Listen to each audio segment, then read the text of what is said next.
여러분 안녕하세요. 7월 23일 금요일 아침입니다. 하나님께서 오늘도 참 좋은 날 선물로 주셨네요. 기도하면서 말씀 보면서 하루를 시작하도록 하겠습니다. 오늘 함께 볼 말씀은 예레미야서 8장 4절에서 12절까지의 말씀입니다. 너는 또 그들에게 말하기를 여호와의 말씀에 사람이 엎드러지면 어찌 일어나지 아니하겠으며 사람이 떠나갔으면 어찌 돌아오지 아니하겠느냐. 이 예루살렘 백성이 항상 나를 떠나 물러감은 어찌 함이냐. 그들이 거짓을 고집하고 돌아오기를 거절하도다.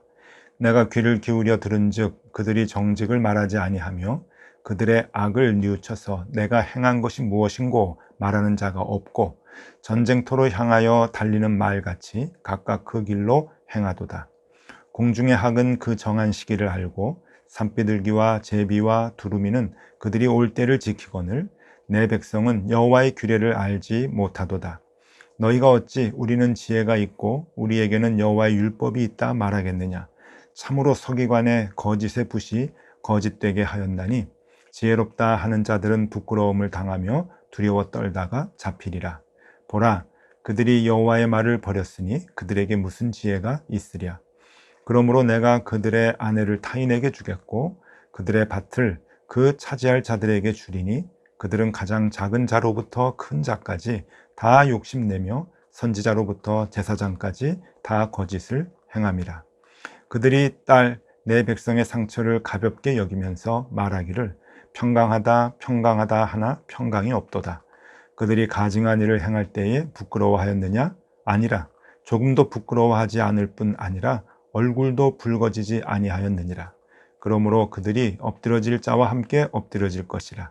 내가 그들을 벌할 때에 그들이 거꾸러지리라. 여호와의 말씀이니라. 아멘. 네, 하나님의 심판이 임박했음을 보여줍니다. 계속해서 하나님께서 너희들이 내게로 돌아오지 않으면 심판을 받으리라. 예루살렘이 멸망될 것이다 라고 하는 강한 말씀으로 지금 이스라엘 백성들을 책망하고 있는데 그것이 곧 임하게 될 것이라고 하는 그 하나님의 아주 강한 진노의 모습이 오늘도 보여지고 있습니다. 여러분, 임계점이라고 하는 것이 있죠. 하나님도 기다리실 때까지는 기다리시다가 결국은 기다리시지 않는 그 지점이 있습니다. 임계점. 그 임계점을 넘으면 이스라엘 백성은 이제 돌이킬 수 없는 강을 건너게 되는 것이죠. 하나님은 아직도 기다리고 계십니다. 그런데 이들은 돌아오질 않고 있죠.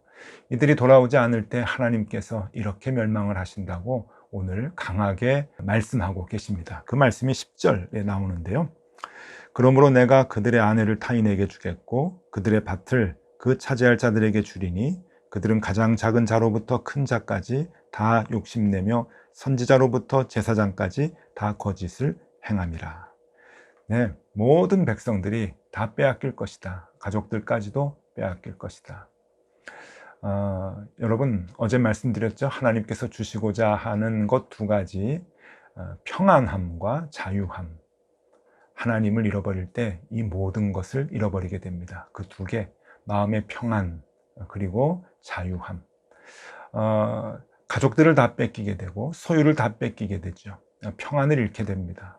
그리고 많은 사람들에게 그리고 바벨론 사람들에게 사로잡히게 되면 자유함을 잃게 되죠. 하나님이 없는 삶 자체가 평안을 놓치고 자유함을 빼앗기는 그러한 그 삶이 아니겠습니까? 지금 하나님께서 그런 징계를 주시겠다라고 말씀하시면서 마지막으로 돌아오라, 돌아오라 그렇게 또 호소를 하고 계십니다.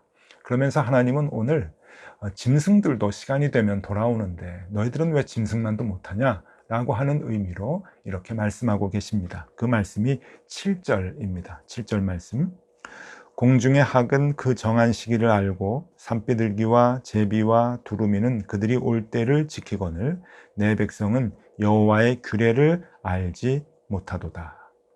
네, 부드럽게 표현했지만 엄청난 욕입니다. 이스라엘 백성들이 학보다 못하다, 들짐승, 날짐승보다 못하다 하는 것이죠. 산비둘기, 제비, 두루미, 여러분 이게 좀 좋지 않은 말인데 우리가 좀 머리가 모자라는 사람들 보면 닭대가리 같다 이제 그렇게 얘기를 해요. 사실 뭐 닭들이 들으면 기분 좋은 말은 아니겠죠. 닭들도 다 감정이 있고 옳고 그른 것은 다 알고 있는데 말입니다. 근데 우리는 흔히 그렇게 얘기를 합니다.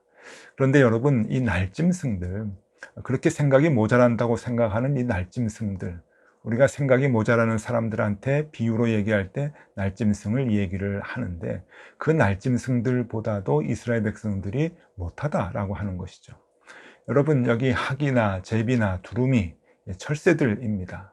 때가 되면은 먼 길을 떠났다가 때가 되면은 돌아오는 이제 그 철새들도 때가 되면 다 돌아오고, 여기 산비둘기는 저녁이 되면 집으로 다 돌아오고 자기 쌍을 찾아서 돌아오는 것이 이 새의 특징인데, 너희들은 왜 그 날짐승만들도 못하냐, 이스라엘 백성들은 돌아와야 할 때를 왜 돌아오지 못하느냐라고 하나님께서 지금 아주 심하게 책망하고 계시는 것이죠.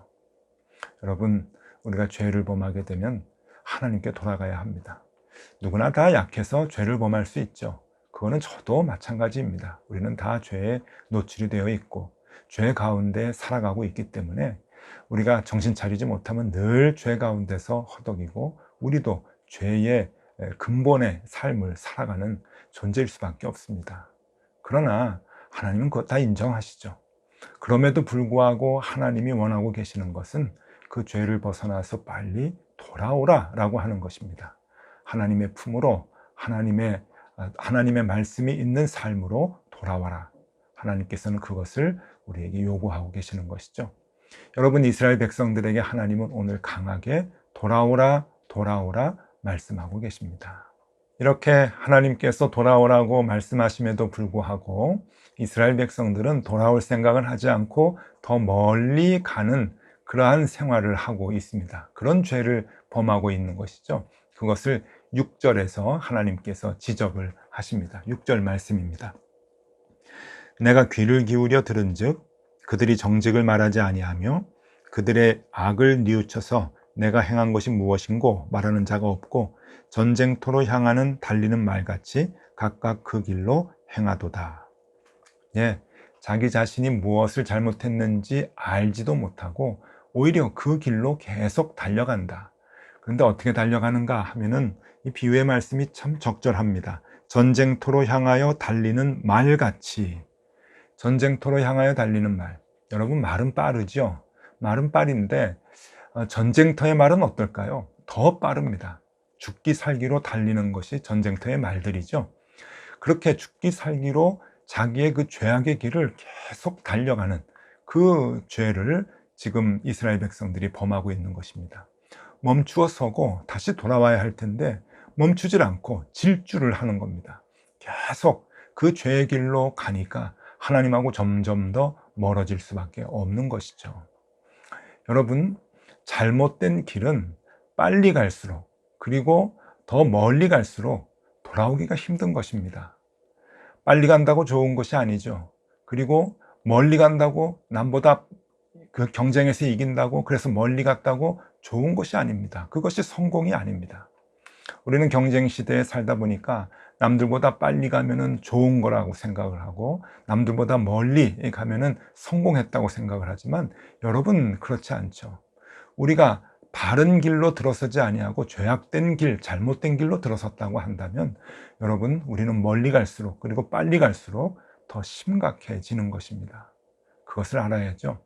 여기 전쟁터에 달리는 말과 같다라고 하는 것은 바로 그러한 의미입니다. 얘들아 멈춰라. 그래야 돌아올 수 있지 않는 것이냐. 너희들이 빨리 갈수록 멀리 갈수록 돌아올 수 있는 그 기회가 점점 더 없어지게 되는데 너희가 이 죄를 어떻게 하려고 그렇게 전쟁터의 말같이 빨리 달려가느냐. 하나님께서 안타깝게 생각하시면서 이렇게 말씀하고 계십니다. 여러분 여기에서 죄라고 하는 개념이 나옵니다. 그러니까 잘못된 길로 들어서서 빨리 가는 것, 그 길로 멀리 가는 것, 그것을 죄라고 하는 것이죠. 여러분 죄라고 하는 것은 그 헬라어로 하마르티아라고 합니다. 이 그림을 한번 보시면은요, 하마르티아. 이 하마르티아라고 하는 것이 어떤 의미인가 하면은 그림에서도 보듯이요, 활을 쐈는데 이 활이 관역에서 멀어지는 것, 관역에 맞지 아니하고 엉뚱한 곳으로 가는 것을 하마르티아라고 말합니다. 이것을 죄라고 얘기하는데, 여러분, 이 성경에서 얘기하는 이 죄의 개념이 얼마나 적절한지 모릅니다. 우리가 단순히 생각하는 죄의 개념하고 조금 다르죠. 하나님께서 우리에게 말씀하시는 것은 하나님께서 가라고 하는 그 길, 그 관역, 그곳을 가지 아니하고 다른 길로 가는 겁니다. 그것을 죄라고 얘기를 하는데, 여러분, 이 하마르티아라고 하는 이 죄라고 하는 단어만 우리가 잘 이해를 해도 여러분, 성경의 많은 것들을 우리가 이해할 수 있고 우리의 신앙생활을 정말 제대로 잘 할 수 있게 됩니다. 그래서 오늘 이 죄에 대한 개념, 하마르티아라고 하는 것을 우리가 좀 바르게 알 필요가 있죠. 이 길이 잘못되면요, 출발이 잘못돼서 길이 잘못되면 아까도 말씀드렸습니다만은 빨리 간다고 좋은 것 아닙니다. 남들보다 멀리 갔다고 성공한 것 절대로 아닙니다. 그만큼 우리는 죄 가운데서 죽음의 길로 치닫고 있는 것이기 때문에 그런 것이죠. 그렇기 때문에 우리는 어디로 가야 하는지, 내가 어느 길로 가야 하는가라고 하는 것을 더 분명히 알아야 합니다. 여러분, 옛날에 로마의 철학자 한 분을 소개해 드리겠습니다. 루키우스 안나이우스 세네카라고 하는 이 철학자인데요. 루키우스 세네카라고 많이들 이제 부릅니다.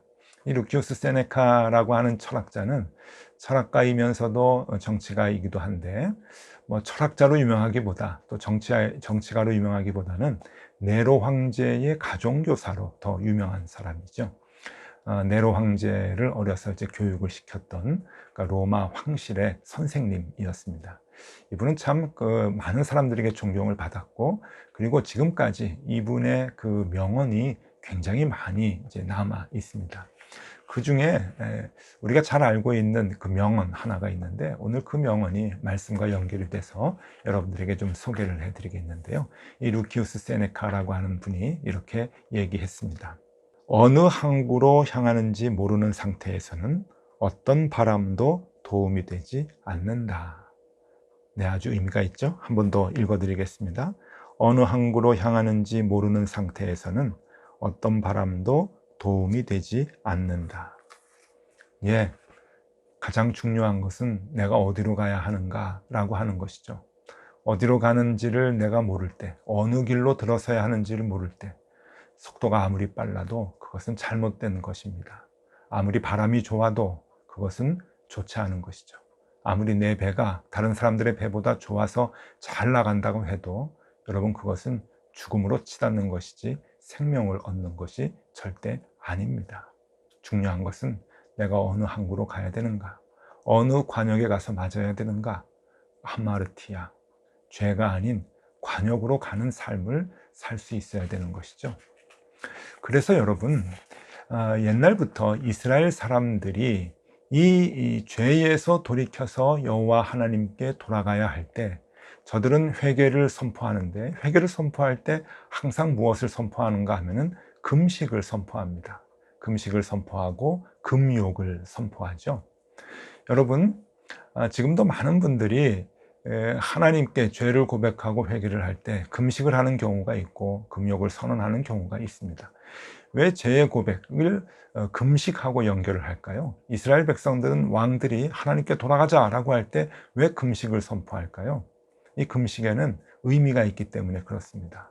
이 금식은요, 여러분, 하나님하고 흥정하는 것이 아닙니다. 하나님, 내 몸이 이렇게 괴로우니까 내 기도 제목을 좀 들어주십시오 라고 하나님을 협박하거나 흥정하는 것도 아니고, 하나님, 내 죄가 너무 중하기 때문에 나는 죄인입니다. 그래서 밥을 굶어도 쌉니다.